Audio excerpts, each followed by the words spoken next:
الهريف يصدم تاليسكا والنصر. هل يشارك النصر في كأس العالم للأندية؟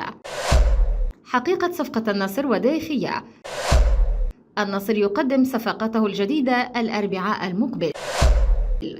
علق لاعب النصر والمنتخب السعودي سابقا فهد الهريفي على مستوى اللاعب تاليسكا بعد مباراة أمس أمام الهلال التي انتهت بتتويج النصر ببطولة كأس الملك سلمان للأندية العربية. وقال الهريفي في تصريحاته لبرنامج المنصة مع البكيري: تاليسكا يجب أن يغادر النصر وليس برجل المرحلة. وتابع الهريفي: تاليسكا ضايع، ما هو لاقي نفسه.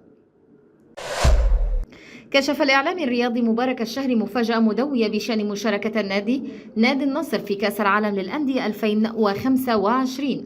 ويشارك نادي الاتحاد في كأس العالم للأندية الذي تستضيفه المملكة في ديسمبر القادم كونه بطلا لدوري روشن السعودي في النسخة الماضية. كما أكد الإعلامي الرياضي مبارك الشهري أن الاتحاد العربي يقاتل من أجل السماح لبطل كأس الملك سلمان للأندية النصر المشاركة في كأس العالم للأندية عام 2025. يذكر أن نادي النصر كان قد توج بلقب كأس الملك سلمان للأندية عقب الفوز على نظيره وذلك الهلال بهدفين مقابل هدف. يستهدف نادي النصر السعودي التعاقد مع الإسباني دافيد ديخيا حارس مرمى مانشستر يونايتد الإنجليزي السابق خلال فترة الانتقالات الصيفية الجارية. النصر يرغب في ضم ديخيا، وبحسب ما نشرته جريدة ماركا الإسبانية فإن نادي النصر السعودي يسعى بقوة لضم ديفيد ديخيا في الصيف الجاري لتدعيم مركز حراسة المرمى للموسم المقبل. كما أشارت الجريدة إلى أن بايرن ميونخ الألماني يهتم بضم ديفيد ديخيا، لكن عرض النصر السعودي قد يجعله يقرر ترك أوروبا خلال الصيف الجاري. وكان أيضا الإسباني ديفيد ديخيا رحل عن مانشستر يونايتد بعد نهاية عقده في يونيو الماضي. يشار إلى أن نادي النصر تعاقد مع الرباعي السنغالي ساديو ماني والبرازيلي أليكس تيليس والكرواتي مارسيلو بروزوفيتش والإيفوري سيكوفوفانا خلال فترة الانتقالات الصيفية الجارية. هذا وكان نادي النصر توج بلقب البطولة العربية للأندية أول أمس السبت بعد الفوز على الهلال بهدفين لهدف في الوقت الإضافي بعد التعادل بهدف لمثله بالوقت الأصلي. استقر مسؤولو نادي النصر السعودي على موعد تقديم صفقات الفريق الصيفية الجديدة خلال الفترة المقبلة. وتعاقد نادي النصر السعودي مع الرباعي السنغالي ساديو ماني والبرازيلي أليكس تيليس والكرواتي مارسيلو بروزوفيتش والإيفوري سيكوفوفانا خلال فترة الانتقالات الصيفية الجارية. بحسب ما نشرته جريدة البلاد السعودية فإن نادي النصر ينوي تقديم لاعبيها الجدد للجماهير على ملعب الأول برك الأربعاء المقبل، وكذلك المدرب البرتغالي لويس كاسترو. يستعد نادي النصر لمواجهة الاتفاق غدا في الجولة الأولى من بطولة الدوري السعودي للمحترفين. يشار إلى أن نادي النصر حال وصيفا في بطولة الدوري السعودي للمحترفين خلف الاتحاد خلال الموسم الماضي. هذا وكان نادي النصر السعودي توج بلقب البطولة العربية للأندية بعدما فاز على جاره الهلال بهدفين لهدف في الوقت الإضافي بفضل ثنائية البرتغالي كريستيانو رونالدو الذي خرج مصابا في الشوط الثاني الإضافي. استقر البرتغالي لويس كاسترو مدرب نادي النصر السعودي على إلغاء معسكر الفريق قبل مواجهة الاتفاق غدا ضمن منافسات الجولة الأولى من بطولة الدوري. وبحسب ما نشرته جريدة الرياضية السعودية فإن البرتغالي لويس كاسترو مدرب نادي النصر أبلغ الجهاز الإداري بإحضار اللاعبين لاحد في أحد فنادق الرياض قبل التوجه إلى المطار لتناول وجبة الغداء معا، ثم الاجتماع مع اللاعبين واعتماد القائمة والخطة التي ينوي انتهاجها في مواجهة الاتفاق غدا.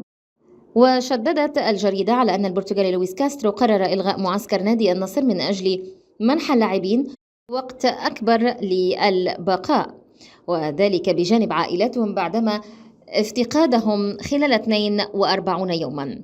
كما أوضحت الجريدة أن لويس كاسترو ينوي إراحة عدة لاعبين والدفع بالبدلة في مواجهة الاتفاق غدا نظرا للإرهاق الذي تعرض لها معظم العناصر خلال البطولة العربية للأندية.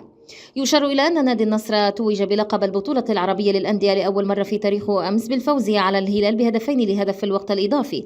هذا ودخل لويس كاسترو مدرب النصر الجديد قلوب جماهير الفريق السعودي سريعا واكتسب المديح من قبل المحللين بعد أن قاد العالمي للتتويج بلقب البطولة العربية للأندية لكرة القدم بمساعدة مواطنه البرتغالي كريستيانو رونالدو على حساب الغريم المحلي الهلال رغم إكمال المباراة النهائية ب10 لاعبين السبت. وخلال القمة السعودية في الطائف تقدم الهلال عبر مهاجمه البرازيلي ميشيل في الدقيقة 51 وازدادت متاعب النصر بطرد المدافع عبد الإله العمري في الدقيقة 71.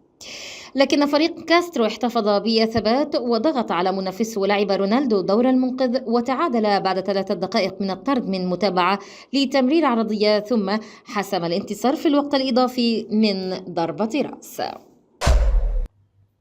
انتقد الناقد الرياضي عايد الرشيدي غضب لاعب الهلال علي البليهي من لاعب النصر تاليسكا بعد محاولة الأخيرة ركز العلم في الملعب.